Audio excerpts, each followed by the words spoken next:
और सीधे लिए चलते हैं जहां कैबिनेट मिनिस्टर कैलाश विजयवर्गीय मंत्रालय में बैठक को लेकर ब्रीफिंग कर रहे हैं।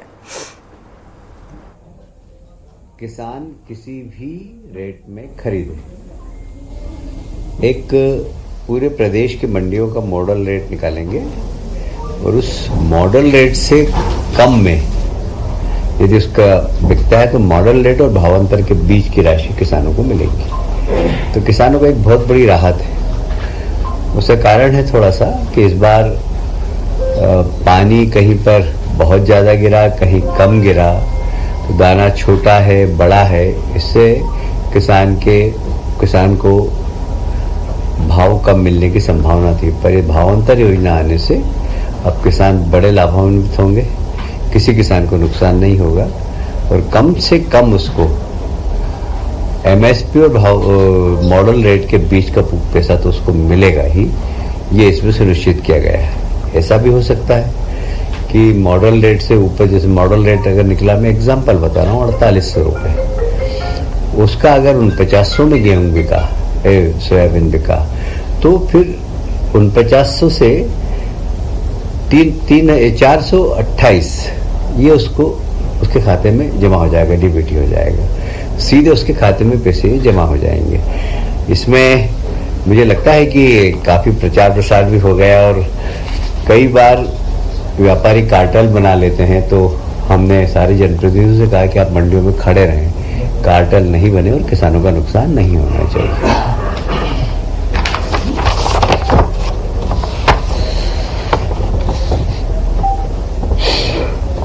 कोदो कुटकी आप सभी जानते हैं कि एक समय में कोदो कुटकी 2 रुपए और 3 रुपए किलो किसानों को बड़ी मुश्किल से मिलते थे। और ये कोदो कुटकी वहीं पैदा होता था जहाँ पानी नहीं होता था, कम पानी में।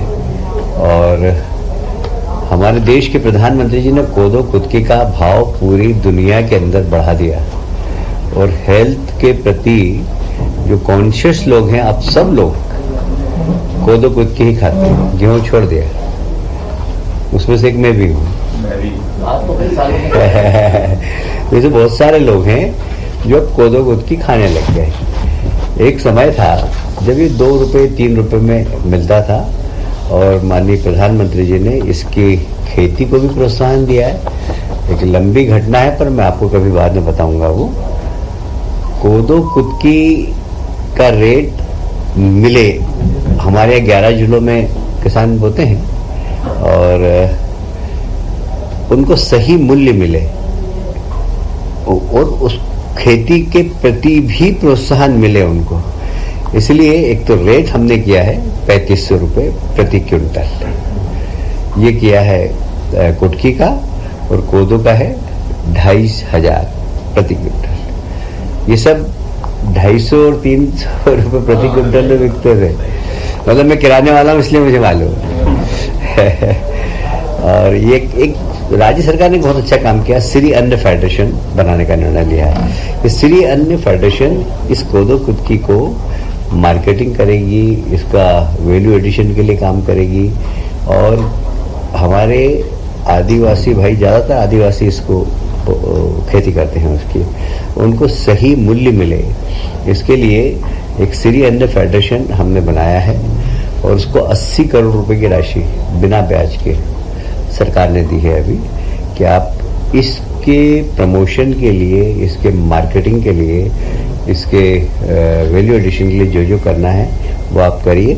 तो एक बहुत बड़ा लाभ हमारे वो आदिवासी बंधु जो कोदो कुटकी बेचते थे उनको देने का काम हमारी सरकार ने किया है।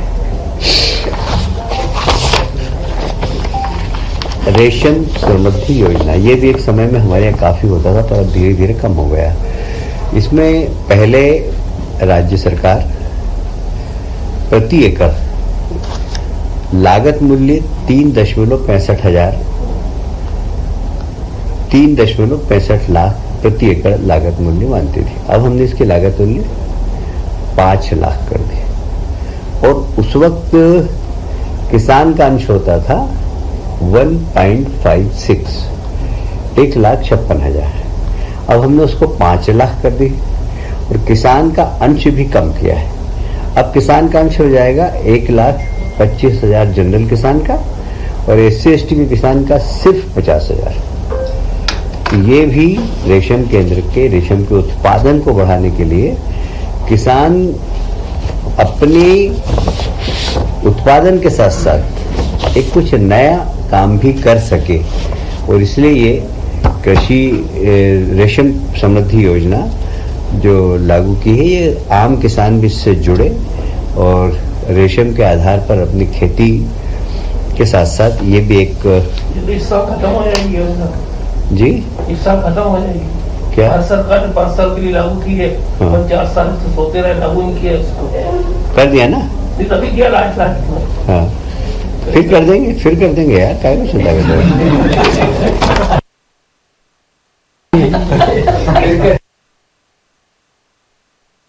भारत सरकार ने सूक्ष्म लघु और मध्यम उद्योग जो MSME है, वो कोविड के वक्त तो बहुत संकट में आ गई थी, और आपको याद है प्रधानमंत्री जी ने MSME को बढ़ावा देने के लिए अलग से बैंक लोन,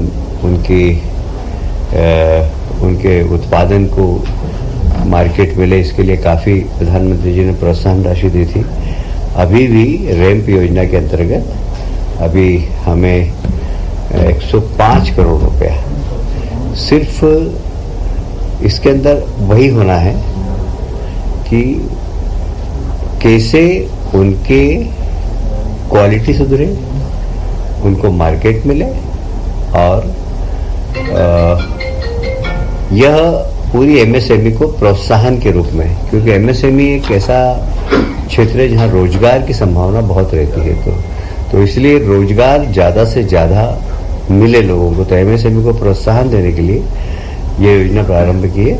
इसके अंदर लगभग बजट में 105 करोड़ रुपए हमने स्वीकृत किए हैं। यह MSME के क्षेत्र में एक क्रांति लाएगी, इसलिए कि MSME उद्योग को ट्रेनिंग देना, क्वालिटी सामान कैसे बनाना, अपने देश में मार्केट की स्थिति, एक्सपोर्ट करना हो तो उसकी जानकारी, ये सब हमारा विभाग इसमें करेगा। इसमें 105 करोड़ की स्वीकृति दी। सर, वो 105 करोड़ जो है सर, फाइनल केंद्र सरकार जो भी देगी उसको 30% राज्य सरकार मिलाएगी। हाँ, इसमें ये भी है कि केंद्र सरकार जो राशि हमें दे रही है, उसके अलावा हम 30% हम भी इसमें देंगे। तभी राशि फिक्स नहीं है, मतलब जितना है 105 जो 30% होगा इसको दे देंगे।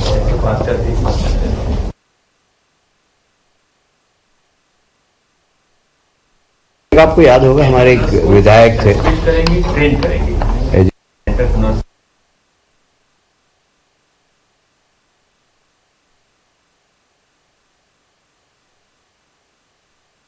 ट्रेनिंग देना है, विदेशों में यदि आवश्यकता हो तो कैसे एक्सपोर्ट करना, ये सारा मतलब कुल मिला के प्रमोशन ऑफ MSME है।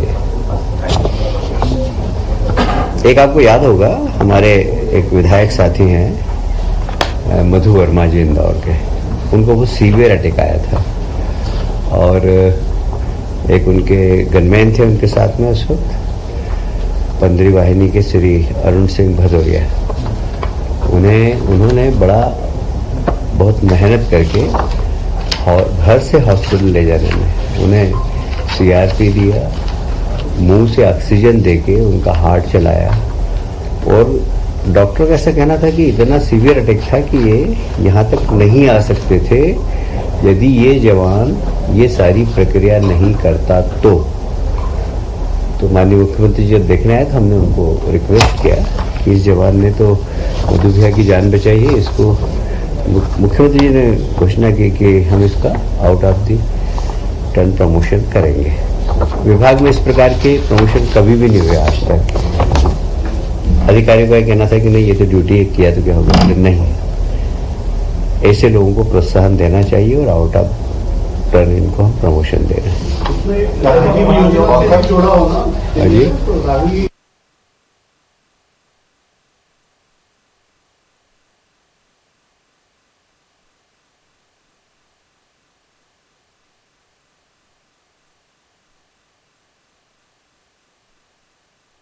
काफी दिनों से मांग थी कि पेंशनरों को पेंशन में वृद्धि की जाए, तो इस बार हमने 5वें और छठे और 7वें है ना, छठे और 7वें वेतन आयोग में इनकी पेंशन बढ़ाने का निर्णय लिया है। इसमें सरकार को लगभग 170 करोड़ रुपए का बजट प्रावधान करना है।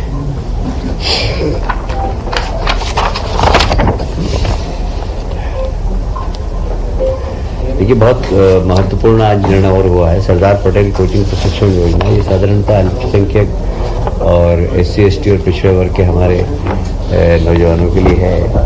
इसमें काफ़ी दिनों से एक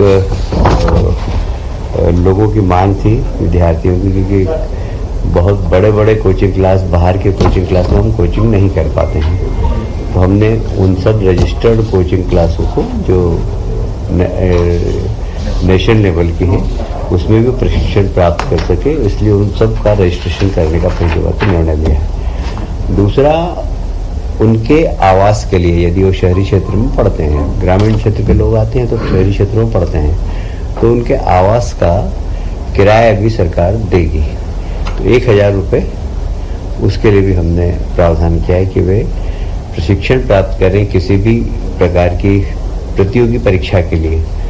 तो वे अगर शहर में आकर रहना चाहें तो रहने के लिए सरकार उनको 1000 रुपया प्रति माह देगी। ये लगभग 5000 से ज़्यादा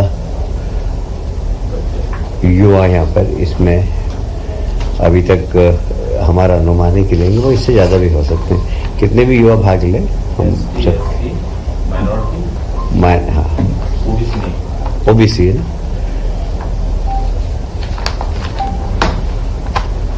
आज की सत्यनारायण की कथा समाप्त है।